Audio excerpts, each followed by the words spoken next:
Hi guys, magandang hapon. Welcome back po dito sa Gandara SIU channel for Showbiz Update. Andito na naman nga po akong muli ang nagmamaganda ninyong kachismosang Kimpaw upang magatid ang latest update and fresh happenings patungkol sa kanilang dalawa.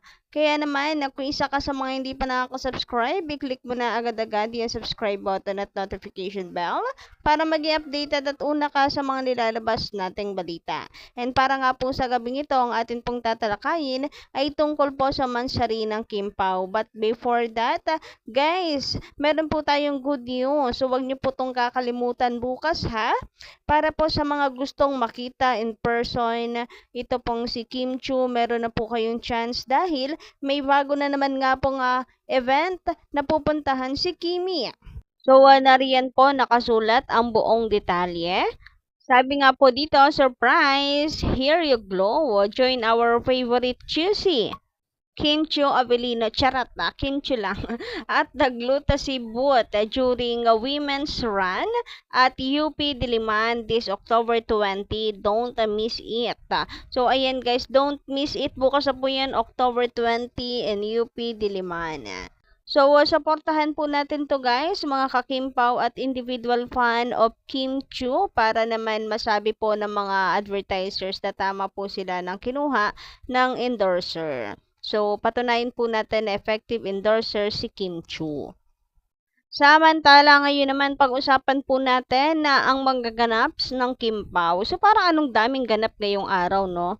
Kasi ito po muli at nag-share nga po ang Kimpaw or si Kim Chu ng kanya pong pagwo-workout. Ayan, a very strong girl talaga ang ating Kimi. Kahit nanggaling po siya sa isang accident, ito po at talaga napaka-productive pa rin ang ating Kimi. Samantala, itong si Papi Paulo, meron po din na paramdam sa kanyang social media account.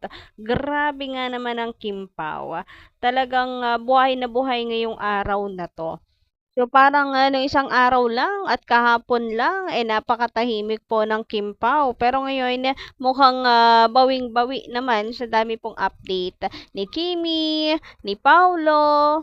Hindi lang individual kundi meron pa po na magkasama silang dalawa.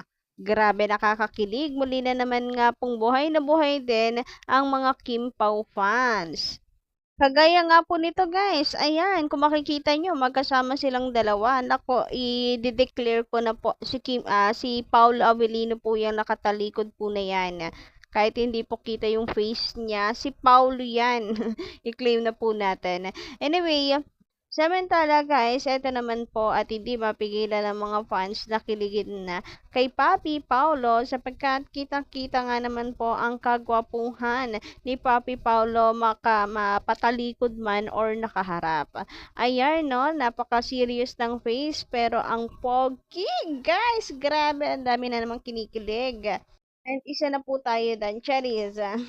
Siyempre, si Paulo po ay para kay Kim Chu lang. Kaya naman, may pa-IG rin si Mami Kim, si Wifey Kim or rather. Bagay no guys, Wifey and Hubby. Natawagan ng dalawa kasi dyan din naman na ang punta nila. Naku, tadhana, baka naman pakihila po ng future ng Kim Pao. Very excited na po ang mga fans.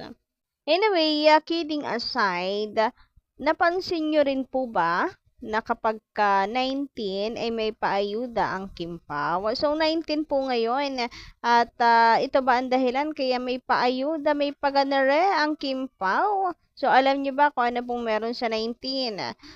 Tingin ko mansari ng Kim Pao at nagse-celebrate sila kaya may paganete. Kung hindi ako nagkakamali, 19 birthday ni Kimi, 19 din po yung kasal ng Kim Pao. So, there's something on 19 talaga guys. Anyway, happy mansari sa Kim Pao. Pinangungunahan na po natin ang dalawa. Pala, decision lang ang peg. Anyway, ayun na nga. Hindi lang po ako nakakapansin kasi nag-search ako. Nag-search ako kung ako lang ba yung nakapansin na there's something on 19 sa Kim Pao. And eto, nakita ko. Nung post po, June 19 po ito Sabi dito, 19 pa lang ngayon, kaya ba may paganito? Kim Pao Rock, Surigao. Sabi pa dito, tapos ang kasalan September 19. Ahem. Yan, with puso-puso pa. Ahem. Huwag nyo kaming malinlang-linlang. Hashtag Kim Pao. So, confirm guys, there's something on 19 kaya may paganite ang dalawa. Sabi pa po dito ni Kimi, anyway guys, credit and maraming salamat sa mga post po ninyo. Pahiram lang muna kasi napakalaking tulong nito para ma-confirm natin na there's something on 19 talaga. Sabi dito, happy Mansari pala ngayon, 19. Happy Mansari lovebirds pala desisyon ako. So, kaya ba magkasama ang Kim Pao ulit mag-gym? Kasi nung mga nakaraan hindi sila open ipakita na magkasama sila sa gym eh. Ngayon na lamang pumuli. Kapag nagba-bike lang sila, ayun, at naisi-share sa public. Pero pag nag-gym, parang nagiging private na sila parehas. Pero ngayon, eto guys, so Paulo na Paulo po yung nakatalikod. Ako rin, pala desisyon na rin. Si Paulo talaga yan. I-claim na natin. Tapos si Kimi, eto nga, may pag-like na sa post ni Papi Paulo, may pag-share pa. Grabe ngayon, napaka-sweet. Nilalanggam na, tago sa aking cellphone yung langgam. So, sobrang kaswitan itong Kim Pao. Grabe ngayon, konti na lang mag-comment po doon ng I love you itong si Kimi. Nako, pwede kataon himlay talaga malala. Guys, nako, maraming hindi makakatulog. But this time, hindi sa pag-alala, kundi po sa kilig. Anyway, speaking of pag-alala, nung nakaraan nag-alala nga po sila dito sa minor accident ni Kimi, pero ngayon ay okay na ang mga fans dahil nakikita na po nila si Kimi, how happy she is. So, makita at malaman na she's okay guys, ay ano na po, ang okay na rin po ang mga fans.